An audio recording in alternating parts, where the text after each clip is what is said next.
എങ്ങോട്ട് കയറി വരെയാണ്? അടുക്കളയിലോട്ട്. എന്റെ ചേച്ചി, ഞാൻ എത്ര തവണ ചേച്ചിന്റെ ഫോണിൽ വിളിച്ച്, ചേച്ചി എന്താ ഫോൺ എടുക്കാണ്ടിരുന്നത്? അത് പിന്നെ ചേട്ടൻ കൂടെ ഉള്ളപ്പോ എനിക്ക് ഫോൺ എടുക്കാൻ പറ്റും. ഞാൻ വാട്സപ്പിൽ ഹലോ ചിന്നേച്ചറിന്റെ നോക്കുന്നത്. അയ്യോ, ഞാൻ നിങ്ങൾ പഞ്ചായത്ത് വേണ്ടി വിളിച്ചല്ല. പിന്നെ നിങ്ങളുടെ പ്രൊഡ്യൂസർ നിർത്തിയേക്കുന്നതിനാണ്. എന്റെ ഭക്ഷണ കാര്യങ്ങൾ നോക്കാൻ വേണ്ടിട്ടാണ്. രാവിലെ എന്തുണ്ടാക്കും?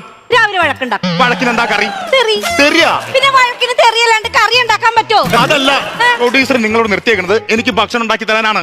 ആയിക്കോട്ടെ. ഇവിടെ എനിക്ക് 11 മണിക്ക് അംഗനവാടി പോയി അമൃതം പൊടി മേടിക്കാണ്ട് ഇങ്ങോട്ട് വരാൻ പറ്റുവാ? അപ്പൊ എനിക്കൊന്നും അമൃതപ്പൊടി കൊണ്ടുള്ള കുറുക്കാണല്ലേ? പ്രൊഡ്യൂസർ തന്നെ പൈസ കൊണ്ട് നിങ്ങൾ വീട്ടുകാർ 5 സ്റ്റാർ ഫുഡ് അല്ലേ? ഇത് ഞാൻ പ്രൊഡ്യൂസറോട് പറയും. അതാ ഞാനും പറയും. എന്ത് പറയും? നീ ഏത് നേരം ഇവിടെ ഈ പേപ്പർ മുഴുവൻ ഇങ്ങനെ തലക്കിപ്പാത്ത് വെച്ച് കിടന്ന് ഉറക്കണമെന്ന് ഞാനും പറഞ്ഞു കൊടുക്കും. ഞാൻ പറയൂല. ഞാൻ പറയും. പറയോ? എന്നാലും ഞാൻ പറയും. പറയൂടാ. എന്ത് പറയുന്നു? നീ ഏത് നേരം ഈ പേപ്പർ മേലെ വെച്ചിട്ട് ഇങ്ങനെ ഭയങ്കര കിടുക്കാച്ച എഴുത്താന്ന് ഞാൻ പറയും. അങ്ങനെ പറയുന്നത് പ്രൊഡ്യൂസറും എനിക്കൊരു വില ഉണ്ടാവുള്ളൂ. അങ്ങനെ വഴിക്കുവാ.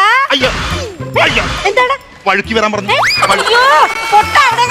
എഴുതാൻ നോക്ക്. ഞാൻ എഴുതിക്കോളാം. ചേച്ചി എനിക്ക് എന്തെങ്കിലും കഴിക്കാൻ ഉണ്ടാക്കിയതാ. അല്ലെങ്കിലും നിനക്ക് ഈ 4000-ന് 16,000 തിന്നണ കാര്യം മാത്രമേ ഉള്ളൂ. എന്റെ വയ്യാകിനെ കുറിച്ച് വലിയ ചിന്തപ്പാടുണ്ട് ഇവിടെ ആർക്കെങ്കിലും? ചേച്ചി ഞാൻ ഫിസിഷ്യനെ കാണാൻ വേണ്ടി പറഞ്ഞാണോ? എടാ, നീ പറഞ്ഞിട്ട് ഞാൻ ഒരു പ്രാവശ്യം പോയി അയാളെ കണ്ട്. അപ്പൊ തന്നെ എനിക്ക് മനസ്സിലായി എന്റെ വയ്യാകിന്ന് അയാൾ മാറ്റൂലാന്ന്. അയാൾ എന്റെ സ്വരസ്ഥാനമൊക്കെ ശരിയാക്കിട്ട് വരാൻ പറഞ്ഞു. എന്റെ ഫിസിഷ്യനെ കാണാൻ വേണ്ടി പറഞ്ഞപ്പോ മ്യൂസീഷ്യനെ കണ്ടു വന്നേക്കാണ്. പിന്നെ ഇന്ന് എന്റെ കോ പ്രൊഡ്യൂസർ എന്നെ കാണാൻ വേണ്ടി വരും. കോ പ്രൊഡ്യൂസർ എന്ന് പറഞ്ഞാൽ ആരാണ്? അതായത് കുറച്ച് പൈസ മുടക്കുന്ന ആളാണ് കോ പ്രൊഡ്യൂസർ. അപ്പൊ പുള്ളി എന്നെ കാണാൻ വേണ്ടി വരും. അപ്പൊ ചേച്ചി ഒരു കാര്യം ചെയ്യണം. ഈ പ്രൊഡ്യൂസർ വരുന്ന സമയത്ത് ഞാനിവിടെ കഥ പറയും. ദൈവമേ, എന്റെ ലോട്ടറിയുടെ കച്ചവടം എല്ലാം നന്നായിട്ട് പോണേ. എടുക്കുന്നതിന് 100 രൂപ കാശ് അടിച്ചില്ലേലും എന്റെ കാര്യങ്ങളെല്ലാം നല്ലതാക്കി തരണേ ഭഗവാനേ. ഇക്ക, സംക്രാന്തിയിൽ ഒരു തട്ടിട്ട് തരാൻ പറഞ്ഞപ്പോ തട്ടിയിട്ടാ പോലും ഒരു മൈൻഡ് കേട്ടോ. കുറെ പൈസ തരാനുണ്ട്, അത് പോട്ടെ. അടുപ്പം വെച്ച് പറയുന്നില്ല, ഐശ്വര്യമായിട്ട് അങ്ങ് തുടങ്ങിയേക്കാം. നാളെയാണ് പറഞ്ഞ പോലെ EMI അടയ്ക്കേണ്ട ലാസ്റ്റ് ഡേറ്റ് നാളെയാണ്. ഒറ്റ ഒരെണ്ണം വിറ്റ് പോയിട്ടില്ല. ആരേലും വന്നായിരുന്നു പിടിച്ചേൽപ്പിക്കായിരുന്നു. ഇപ്പൊ ആരിപ്പോ അമ്പലത്തിന്റെ പ്രസിഡന്റ് വരുന്നുണ്ട്, കൊടുക്കാം.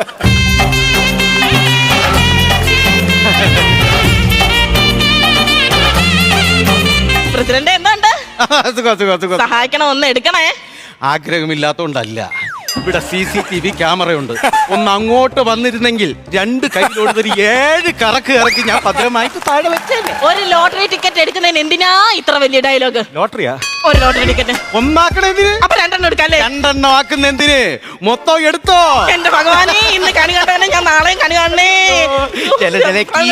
ഈ മൊത്തം സാധനം എടുക്കുമ്പോഴേ ഈ ലോട്ടറി തട്ടും, താഴെ ഇരിക്കണ ബീങ്ങപ്പെട്ടി, ഇടി വീഴുന്ന കസേര, റോഡിന്റെ അപ്പുറത്തൊരു ഒഴിഞ്ഞ കോണ് കണ്ട, അവിടെ കൊണ്ടിട്ട് കത്തിക്കേ പറപ്പിച്ച് കളയേ ചെയ്യും. അതെന്തൊരു വർത്തമാനോ പ്രസിഡന്റ്? അതെന്തൊരു വർത്തമാനാ? തറവാട പുതുക്കി നീ തന്നാ? നിങ്ങളുടെ തറവാട് പുതുക്കിയ ഞാൻ എന്തിനാ പൈസ നിങ്ങളുടെ കുടുംബക്കാരോട് പോയി ചോദിക്കണം. എന്റെ തറവാട് പുതുക്കിയെന്ന്? ഇടേ, അമ്പലത്തിലെ തറവാടൊക്കെ പുതുക്കി എല്ലാ കടക്കാരും തന്നു. നീ തന്നോ? തരും. അതല്ല, പ്രസിഡന്റ് എന്റെ വീട്ടിലെ അവസ്ഥയൊക്കെ അറിയാമല്ലോ. 5-6 ദിവസമായി വീട്ടിലെ അടുപ്പ് പോഞ്ഞിട്ട്.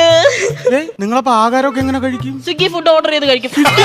ഈ കച്ചവടമൊക്കെ കഴിഞ്ഞിട്ട് അടുപ്പിൽ കിടന്ന് ഊതാനായിട്ട് ഒന്ന് എടുക്ക. ഇത് എടുത്തു കഴിഞ്ഞാൽ എന്തായാലും ഇതിന് ഒരു 5000 അല്ലെ 10000 രൂപ അടിച്ചിരിക്കും. അടിച്ചില്ലെങ്കിൽ പ്രസിഡന്റ് 40 രൂപ പോയെന്ന്. അതാണ് പ്രശ്നം. ഇതുകൊണ്ടാണ് ഞാൻ ലോട്ടറി എടുക്കാത്തത്.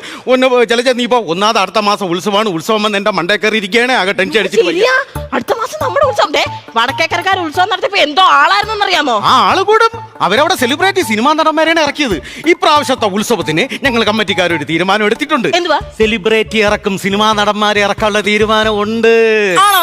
അങ്ങനെയാണെങ്കിൽ അല്ലു അർജുനെ വിളിക്കോ? അതാര്? അല്ലു അർജുൻ. എന്റെ ദൈവമേ, അല്ലു അർജുൻ അറിഞ്ഞൂടെ? ഒരുപാട് ഫാൻസ് ഉള്ള ആളാണ്.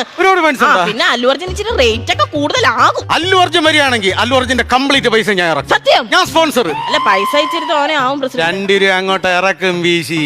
2 കോടിക്കൊക്കെ അല്ലു അർജുൻ വരും. 2 കോടിയാ? കേട്ടിട്ട് തന്നെ തല ഇറങ്ങിട്ട് വയ്യ. ഞാൻ 20,000 രൂപയാണ് പറഞ്ഞത്. 20,000 രൂപ അല്ലു അർജുൻ വരും. അല്ലു അർജുൻ വരും. ഞാനിപ്പോ അല്ലു അർജുനെ കളിയാക്കിയത് പോലെ അല്ലേ? അല്ലു അർജുൻ 20,000 രൂപയ്ക്കൊന്നും വരൂല. മുക്കിളിരായന്റെ ഓട്ടം ഇങ്ങോട്ട് വിട്ടു കൊടുത്താലോ?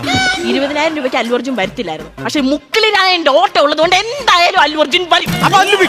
എന്റെ ദൈവമേ, കഴിഞ്ഞ പ്രാവശ്യത്തെ ഗാനമേള സൂപ്പർ ആയിരുന്നു. ഇപ്രാവശ്യം അതുപോലെ. എന്റെ ഭഗവാനെ, മര്യാദക്ക് വീട്ടിൽ സീരിയലും കണ്ട് തിന്നും കുടിച്ചോണ്ട് നടന്ന എന്നെ ഇവളമാരെല്ലാരും വന്ന് വിളിച്ച്, എടി നമുക്ക് ഉത്സവത്തിന് തിരുവാര കളിക്കാന്ന് പറഞ്ഞോണ്ട് എല്ലാം എന്നെ വിളിച്ചോണ്ട് വന്ന്. തികച്ചൊരെണ്ണം പോലും ഇതുവരെ പ്രാക്ടീസിന് വന്നിട്ടില്ല. ആ ജഗദമ്മേ, ഞാനൊന്ന് വിളിക്കട്ടെ. ഹലോ ആടി ജഗദമ്മേ. നീ എന്ത് പ്രാക്ടീസിന് വരണില്ലേ? തലവേദനയാ? അത് ഞങ്ങൾക്കറിയാം. പിന്നെ എണ്ണം തികയത്തോണ്ടാണ് നിന്നെ പിടിച്ച് ഇതിന്റെ അകത്ത് ഇട്ടെ. അയ്യോ, എന്നെ കൊണ്ട് നിങ്ങൾക്ക് തലവേദനയാന്നല്ല പറഞ്ഞത്. പിന്നെ എന്റെ ഭർത്താവിന് തലവേദനയാന്ന്. എടി, അവന്റെ തലവേദന മാറണമെങ്കിൽ നീ അവിടെ നിങ്ങോട്ട് വരണം. അപ്പൊ അവന്റെ തലവേദന തന്നെത്താനെ മാറിക്കോളും.